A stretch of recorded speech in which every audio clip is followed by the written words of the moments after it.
જય શ્રી કૃષ્ણ।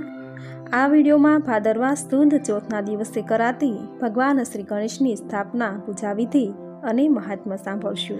તારીખ 10 સપ્ટેમ્બર 2021 ભાદરવા સુદ ચોથ શુક્રવારના દિવસે ભગવાન શ્રી ગણેશનો 10 દિવસનો મહા ઉત્સવ શરૂ થાય છે। આ 10 દિવસ ભગવાન શ્રી ગણેશની સ્થાપના, પૂજા, અર્ચના, આરતી, થાળ, મંત્ર સ્તુતિ કરી અનંત ચૌદસના દિવસે ભગવાન શ્રી ગણેશનું વિસર્જન કરાય છે।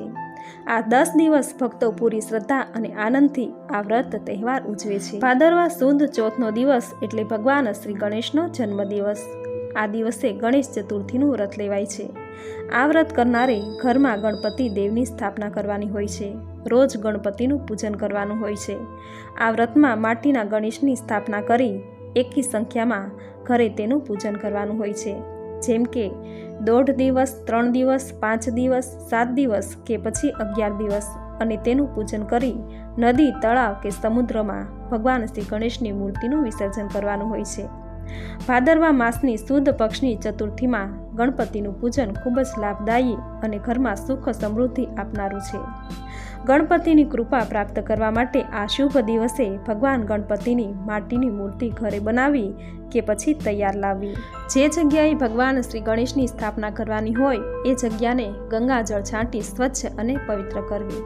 ત્યારબાદ તેના પર લાકડાનું બાજટ કે પછી પાટલો ઢાળી ઉપર લાલ વસ્ત્ર પાથરવું, તેના પર અષ્ટદળની 3 આકૃતિ કરવી, વચ્ચે ગણપતિ બેસાડવા, તેની આજુબાજુ સિદ્ધિ તથા બુદ્ધિની સ્થાપના કરવી, જમણી બાજુ મગની ઢગલી કરી તેના પર કળશની સ્થાપના કરવી, કળશમાં શુદ્ધ જળ ભરવું અને ગંગાજળ નાખવું, તેમજ કળશને મોલી બાંધી કળશમાં આંબાના પાન મૂકી તેના પર શ્રીફળ મૂકવું, અબીલ, ગલાલ, કંકુ, સોપારી, હળદર, સવા રૂપિયો પધરાવવો, શ્રીફળની ચોટલી ઉપર રહે એ રીતે શ્રીફળ મૂકી કળશનું સ્થાપન કરવું અને કળશ ઉપર શુભ સ્વસ્તિક દોરી તેના પર ચોખા ચડાવવા।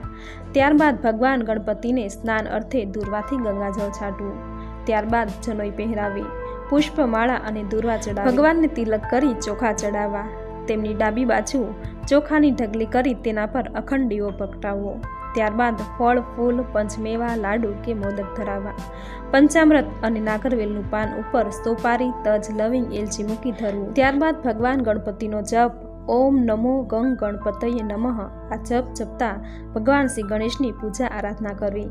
ત્યારબાદ શ્રીફળ વધેરી ગણપતિની આરતી કરવી, થાળ ગાય આ રીતે પૂજા સંપન્ન કરવી।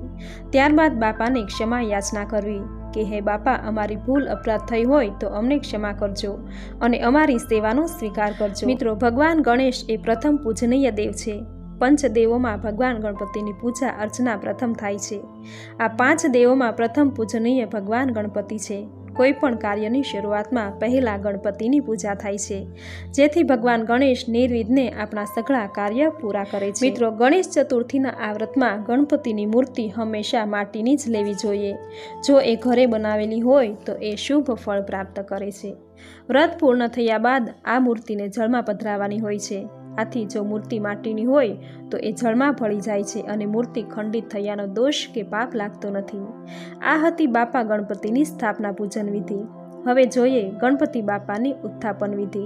મિત્રો, જેટલા દિવસ આપણે ગણપતિ બેસાડવાના હોય એટલા દિવસ પૂર્ણ થાય એટલે જે દિવસે વિસર્જન કરવાનું હોય એ દિવસે બાપા ગણપતિની મૂર્તિને સહેજ ખસેડી લેવાની અને બાપા પાસે ક્ષમા યાચના માંગવાની કે હે ગણપતિ દાદા, આટલા દિવસ અમે તમારી પૂજા આરાધના કરી, જો અમારી પૂજામાં કોઈ ભૂલ થઈ હોય તો અમને ક્ષમા કરજો અને આવતા વર્ષે વહેલા પાછા પધારજો।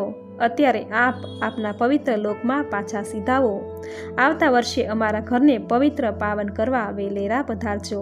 આમ પ્રાર્થના કરવી અને કહેવું કે હે બાપા, અમને આશીષ આપો કે આખું વર્ષ અમારું સુખ શાંતિમાં વીતે, અમારા દરેક કાર્યો નિર્વિઘ્ને પાર પડે, તેમજ ઘરમાં હંમેશા સુખકારી બની રહે અને બાપાને ઘરના દરેક રૂમમાં પ્રવેશ કરાવો, જેથી બાપાની અમી દ્રષ્ટિ આપણા ઘરમાં અને દરેક રૂમમાં બની રહે।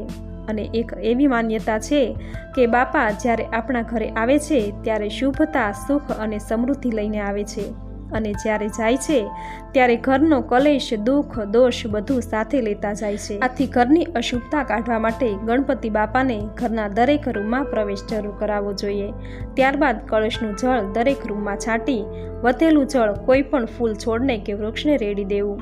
આ જળ તુલસી ક્યારેય નથી રેડાતું, આ વાતનું ખાસ ધ્યાન રાખવું. સ્થાપના કરેલું શ્રીફળ ગણપતિ દાદાની સાથે વિસર્જન કરી દેવું. મિત્રો, આ રીતે ગણપતિ બાપાની પૂજન વિધિ, સ્થાપના અને ઉત્થાપન વિધિ કરવાની હોય છે. ભગવાન ગણેશની પૂજા ઘરમાં શુભતા લાવે છે, દુઃખ અને દરિદ્રતાનો નાશ કરે છે. જે ઘરમાં ભગવાન ગણપતિની આરાધના પૂજન થાય છે એ ઘરમાં રિદ્ધિ સિદ્ધિનો વાસ થાય છે. એ ઘરમાં ક્યારેય અમંગળ થતું. ગણેશ ચોથના આ વ્રતને સિદ્ધિ વિનાયક વ્રત પણ કહેવાય છે. દરેક વ્રતમાં ઉપવાસ, એકટાણું કે જાગરણ કરવાનું હોય છે, પરંતુ આ એક જ વ્રત એવું છે કે જેમાં કોઈ ઉપવાસ, એકટાણું કે જાગરણ કરવાનું નથી હોતું.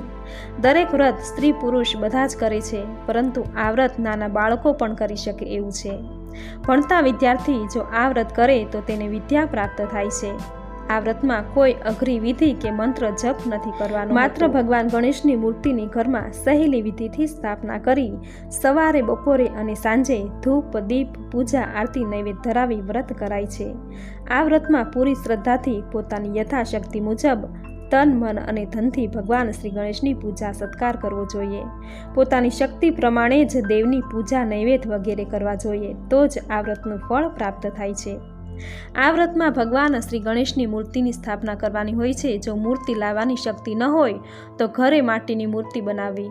જો એ પણ શક્ય ન હોય તો સોપારીને નાડા છડી વીંટી તેને ભગવાન ગણેશનું પ્રતીક માની તેની પૂજા કરવાથી પણ ભગવાન ગણેશ તેની પૂજા સ્વીકારી લે છે. આપણી શક્તિ સામર્થ્ય અનુસાર જ ભગવાનને ધૂપ, દીપ, નૈવેદ્ય વગેરે અર્પણ કરવા જોઈએ. આમ કરવામાં આવે તો જ દેવનું પૂજન કર્યું ગણાય. પૂજન માટે મિત્રો એક વાત યાદ રાખવી કે જો આપણી શક્તિ કરતાં વધારે કરીશું તો તેથી દેવ વધારે ફળ આપવાના નથી. માટે આપણી શક્તિ જોઈને જ કાર્ય કરવું જોઈએ, શક્તિ જોઈને જ પૂજા અર્ચના કરવી. સાથે એક વાત પણ યાદ રાખવી, જો શક્તિ હોય છતાં મન ચોરીને શક્તિથી ઓછું કરીશું તો કરેલું બધું જ નકામું જશે. એટલે મન ચોરીને પણ ન કરવું જોઈએ અને શક્તિથી વધારે પણ ન કરવું જોઈએ. આ રીતે પૂજન કરવાથી હંમેશા દેવતાઓ પ્રસન્ન થાય છે અને તેમની દરેક મનોકામના પૂર્ણ કરે છે. આથી શક્તિ મુજબ પૂજા અર્ચના, નૈવેદ્ય કરવું. ભગવાન ગણેશને ભોજન અતિ પ્રિય છે. આથી આ 10 દિવસ શક્તિ મુજબ તેને પ્રિય વાનગી, લાડુ, મોદક વગેરેનો પ્રસાદ ધરાવો. પરંતુ જો શક્તિ ન હોય તો માત્ર ગોળનો પ્રસાદ ધરાવવાથી પણ ભગવાન તેનો ભોગ સ્વીકારી લે છે. નિત્ય ઘરે જે પણ સાત્વિક ભોજન બનાવ્યું હોય તે દરેક ભોજન શ્રી ગણેશને ધરાવવું.